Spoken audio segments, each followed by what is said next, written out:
Hello my dear students, welcome to all of you EW officer classes. आज हम बच्चों बात करने वाले हैं मॉर्फोलॉजी ऑफ फ्लावरिंग प्लांट्स के सेकंड पार्ट के बारे में। तो बच्चों, जैसा आपको कल मैंने वेनेशन बताया था, उम्मीद है आप सभी बच्चों को वेनेशन अच्छे तरीके से समझ में आ गया होगा। बहुत सारे बच्चों का पॉजिटिव रिस्पॉन्स रहा है और मैं इसी कड़ी में सेकंड वीडियो आपके सामने लेकर प्रस्तुत हुआ हूं। तो बच्चों, आप देख रहे हैं आज फ्लावर्स के बारे में कुछ स्टडी करने वाला हूं। आपको बताने वाला हूं कि कैसे एक फ्लावर की मॉर्फोलॉजी आपको जाननी है और आपको फ्लावर की मॉर्फोलॉजी जानना क्यों आवश्यक है। तो बच्चों, जैसा आप देख पा रहे हो, मेरे हाथ में हिबिस्कस है, यानी गुड़हल का पौधा है। और ये पौधा नहीं है, पुष्प है। और इस पुष्प में विभिन्न प्रकार के स्ट्रक्चर, विभिन्न प्रकार के मॉर्फोलॉजिकल बैलेंस को आपको आज मैं समझाने वाला हूं। कृपया मेरे इस वीडियो को अंतिम तक देखिए, क्योंकि हो सकता है कुछ चीजें आपको नई आज सीखने को मिले। तो चलिए शुरू करते हैं ये प्यारा सा वीडियो। तो सबसे पहले बच्चों देखिए, यहाँ पर आप देख पा रहे हो, ये एक पुष्प है, एक फ्लावर है। फ्लावर क्या होता है, सबसे पहले आपको ये जानना जरूरी है। फ्लावर्स जो होता है आपका मुख्य रिप्रोडक्टिव ऑर्गन्स होता है। जैसा कि आपको पता है, फ्लावर्स जो होते हैं वो पौधे का मुख्य जननांग होता है। और आपको मैं बताना चाहूंगा, इस समय मेरे हाथ में जो फ्लावर है वो हिबिस्कस का है। तो आज हम इसी के बारे में डिटेल में स्टडी करेंगे और आपको समझाने का प्रयास करेंगे कि कौन सा पार्ट किस प्रकार से अरेंज है। इस वीडियो में आपको मैं बताने का प्रयास कर रहा हूं, ध्यान दीजिएगा। ये देखिए, यहाँ पर छोटे छोटे पार्ट हैं। जैसे हम इसको निकाल रहे हैं, 1 2, छोटे छोटे पार्ट हैं, 3 4 5 6 और 7। जैसे हमारे माता पिता हमें प्रोटेक्ट करते हैं ना, जब कोई मुसीबत आती है तो वो हमेशा खड़े रहते हैं हमारे साथ। तो वैसे फ्लावर्स में एक ऐसा अरेंजमेंट भगवान ने बनाया है जिसमें क्या नाम दे दिया है, इपिकैलिक्स। इपिकैलिक्स का मतलब होता है कि फ्लावर बड्स के, जो फ्लावर का बड्स पार्ट होता है उसी को ये प्रोटेक्ट करता है। ये इपिकैलिक्स की संख्या हिबिस्कस में 5 to 7 होती है। कितनी होती है बच्चों, 5 से 7 होते हैं। अगर कोई पूछ लिया कि how many epicalyx present in hibiscus, तो आपका उत्तर होगा 5 to 7। कितना होगा, 5 to 7। चलिए आगे बढ़ते हैं। अब आप देख पा रहे हो, नीचे एक डंडी जैसी रचना लगी हुई है। डंडी जैसी रचना को क्या बोलते हैं, वृंत बोलते हैं। क्या बोलते हैं बेटा, वृंत। यानी ये पेडसिल है। क्या बोलेंगे इसको, पेडसिल बोलेंगे। और पेडसिल का काम क्या होता है कि ये जो फ्लावर्स होते हैं ना, फ्लावर्स के स्ट्रक्चर को बनाए रखता है। यानी पूरा जो स्ट्रक्चर है इसका फ्लावर का, उसको बैलेंस किया रहता है, यानी कि संभाले रखता है। तो पेडसिल से सारी चीजें जुड़ी हुई होती है। आप देख पा रहे हैं, ये पेडसिल है, नीचे का डंडा। ओके, इतनी बात आपको समझ में आ गई होगी। अब हम बात करते हैं आगे। अब ऊपर आप देख रहे हो हरा हरा रंग का, ये हरे हरे रंग का स्ट्रक्चर आपको दिखाई दे रहा है। ये हरे हरे रंग का स्ट्रक्चर दिखाई दे रहा है, देख पा रहे हो ना आप। हरे हरे रंग का स्ट्रक्चर जो दिखाई दे रहा है, इसको क्या बोलेंगे बच्चों, कैलिक्स बोलेंगे। ये क्या है, आपको जो हरा हरा दिखाई पड़ रहा है, जो अभी मैंने निकाला, उसको आप लोग क्या बोल रहे हो बच्चों, क्या बोल रहे हो, कैलिक्स बोल रहे हो। आप इसको क्या बोल रहे हो, कैलिक्स। कैलिक्स का मतलब ये होता है कि ये प्रोटेक्शन करता है आपके पेटल्स को।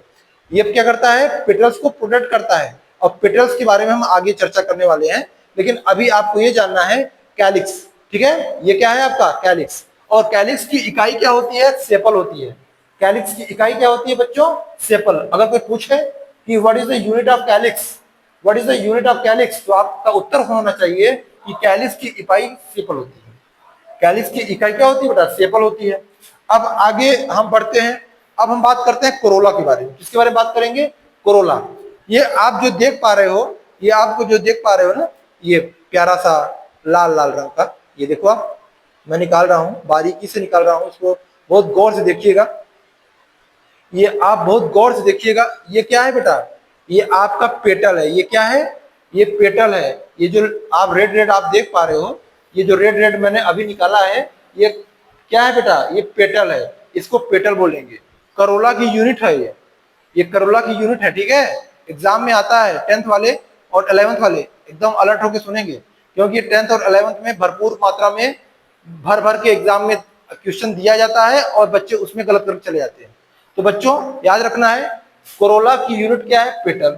कैलिस की यूनिट क्या है, सेपल। दो चीजें आपको समझ में आ गई होंगी, उम्मीद करता हूं बिल्कुल आपको समझ में आ रही होंगी। अब इसी कड़ी में अगले बात करेंगे एंड्रोशियम। एंड्रोशियम की जो यूनिट होती है वो स्टेमन होती है। अब हम आपको एंड्रोशियम दिखा देते हैं। चलिए एंड्रोशियम के बारे में बात कर लेते हैं। अब हमने इस एंड्रोशियम को यहाँ देखिए ध्यान से, यहाँ पे हमने इस एंड्रोशियम पार्ट को निकाल दिया, ठीक है। एंड्रोशियम, अब यहाँ पे एंड्रोशियम की इकाई जो होती है, एंड्रोशियम की इकाई क्या होता है बेटा? स्टेमन। क्या होता है? स्टेमन। तो मैं इसमें दिखाना चाहूंगा स्टेमन कहाँ पे है, स्टेमन के कितने पार्ट होते हैं, स्टेमन के कितने पार्ट होते हैं, ये आपको मैं बताने वाला हूँ। ध्यान दीजिएगा। देखिए यहाँ पर छोटे छोटे यहाँ दिख रहे हैं आपको, ये जो रेड रेड कलर का दिख रहा है ना, यहाँ पे अब ऑरेंज ऑरेंज कलर का, यहाँ पे रेड कलर का है, ये भी ऑरेंज कलर के है ना, ये आपके एंथर है। क्या बेटा? ये एंथर है, जिसको मैं निकाल रहा हूँ छोटे छोटे दाने जो आप देख पा रहे हो, ध्यान दीजिएगा, ये छोटे छोटे जो दाने आपको दिखाई दे रहे हैं ना, ये क्या है बेटा? एंथर है। बहुत ही माइन्यूट दाने हैं। इसको क्या बोलोगे आप? इसको आप एंथर बोलोगे। क्या बोलोगे? एंथर बोलोगे। अब ये जब एंथर हमने निकाल लिया, इसको छोटे छोटे एंथर को निकाल लो। तो आप देखो इस एंथर, ये जो एंथर आपको दिखाई दे रहा है, ये एंथर किससे जुड़ा है बेटा? फिलामेंट से। किससे जुड़ा हुआ है? ये देख रहे हो ना, ये फिलामेंट है। जो डंडी जैसी रचना दिखाई दे रही है, छोटी छोटी रचना है ना बेटा, एकदम रोए जैसी, ये क्या है बेटा? फिलामेंट। क्या बोलेंगे इसको? फिलामेंट। तो आपको ये मैंने बताने का प्रयास किया कि स्टेमन जो होता है इसकी मुख्य भूमिका रिप्रोडक्टिव सिस्टम में होती है। इसकी मुख्य भूमिका कहाँ होती है बेटा? रिप्रोडक्टिव सिस्टम में होती है। और एंड्रोशियम की जो इकाई होती है वो हमने आपको अभी बताया, वो क्या होती है? स्टेमन होती है।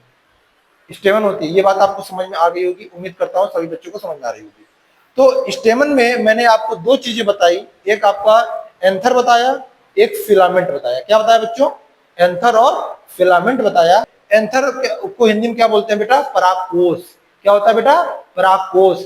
और यही परागकोश जब स्टिग्मा पे पहुंचते हैं तो वो क्या करते हैं? रिप्रोडक्टिव ऑर्गन्स को रिप्रेजेंट करते हैं। यानी कि अब वहां पे मेल और फीमेल पार्ट आपस में जुड़ते हैं और फ्लावर्स का डेवलपमेंट वहां से शुरू हो जाता है। तो ये क्या होता है बेटा जी? तो ये आपका एंथर हो गया, फिलामेंट हो गया, ठीक है। अब हम बात करने वाले हैं नेक्स्ट कड़ी के बारे में, जिसका नाम है गाइनोसियम। गाइनोसियम की जो यूनिट होती है वो पिस्टिल होती है। क्या होती है बेटा? पिस्टिल। अब हम आपको गाइनोसियम दिखा देते हैं। जैसे गाइनोसियम में 3 पार्ट होते हैं बेटा। गाइनोसियम में कितने पार्ट होते हैं? 3 पार्ट होते हैं, स्टिग्मा, स्टाइल और ओरी। स्टिग्मा, स्टाइल और ओरी। तो स्टिग्मा देखो, ये जो आपको रेड रेड दिख रहा है ना, रेड रेड, यहाँ पे रेड आपको दिख रहा होगा ना, ये देखिए 1 2 3 4, इसको हम लोग क्या बोलेंगे? ये आपका स्टिग्मा है। क्या बेटा? ये स्टिग्मा है। 1 2 3 4 जो आपको रेड दिख रहा है ना, ये क्या है बेटा? स्टिग्मा है। अगर कोई पूछे स्टिग्मा क्या है तो आप बता सको कि सर ये जो रेड रेड दिखाई पड़ रहा है डिस्कस में, इसको हम स्टिग्मा बोलेंगे। ये 1 स्टिग्मा, 2 स्टिग्मा, 3 4, तो जो आपको मैंने दिखाया वो क्या होगा बेटा? स्टिग्मा होगा। समझ में आ रहा है? ठीक है, स्टिग्मा। अब यहाँ इसके और नीचे आएंगे, ये बेटा जी नीचे की ओर और बढ़ेंगे, यहाँ पे स्टाइल है, ये नीचे वाला पोर्शन इधर, ये किनारे किनारे नीचे, सबसे नीचे क्या है बेटा? स्टाइल। इसको क्या बोलेंगे? स्टाइल, नीचे का पोर्शन। ये तो स्टिग्मा हो गया ऊपर, जहां पे एंथर परागकोश वहां पे आएगा, और ये आपका स्टाइल, ठीक है। स्टिग्मा और स्टाइल। अब नीचे की बात करें तो इसमें आप देख पा रहे हो ओरी। ओरी यहाँ पे देखो, आप देख रहे हो ना, ये सफेद सफेद रंग का दिख रहा है, फूला हुआ भाग। जो फूला हुआ भाग आप देख पा रहे हो बेटा जी, इसको हम लोग क्या बोलेंगे? ये ओवरी का पार्ट है। किसका पार्ट है? ओवरी का पार्ट है। यदि हम इसको निकालना चाहें तो इसमें अलग अलग प्रकार के पार्ट निकाले दिखाई देंगे, लेकिन इसमें आपको डिटेल नहीं मिल पाएगा अभी, क्योंकि ये एनाटॉमी का पार्ट हो जाएगा। अभी हम मॉर्फोलॉजी पढ़ रहे हैं। तो बच्चे आज आपको मैंने बताने का प्रयास किया, स्टिग्मा, स्टाइल, ओवरी क्या होती है, एंथर क्या होता है, फिलामेंट क्या होता है, कैलिक्स क्या होती है, कैलिक्स का काम क्या होता है, सेपल जैसा कि मैंने आपको बताया, करोला बताया मैंने, पेटल, एंड्रोशियम बताया, स्टेमन, और गाइनोसियम बताया, पिस्टिल। तो कहने का मतलब है कि आपको जो भी कुछ समझ में आज आया होगा और नहीं भी समझ में आया होगा, दोनों कंडीशन में आप अपने विचार को मेरे साथ साझा करिएगा, कमेंट्स करिएगा। यदि बच्चों को मेरा वीडियो पसंद आया है तो लाइक करिए, सब्सक्राइब करिए और लोगों तक शेयर करिए, और जिससे मैं नए नए वीडियो आप सामने प्रस्तुत करता रहूं और आपके समक्ष जो भी प्रॉब्लम्स है बच्चों को, वो मैं सॉल्व करता रहूं। मिलते हैं एक प्यारे से नए वीडियो में, तब तब तक के लिए बच्चे अपना ख्याल रखिए और जो भी दिक्कत हो, जो समस्या हो, मैं आपके लिए हमेशा हाजिर रहूंगा। धन्यवाद।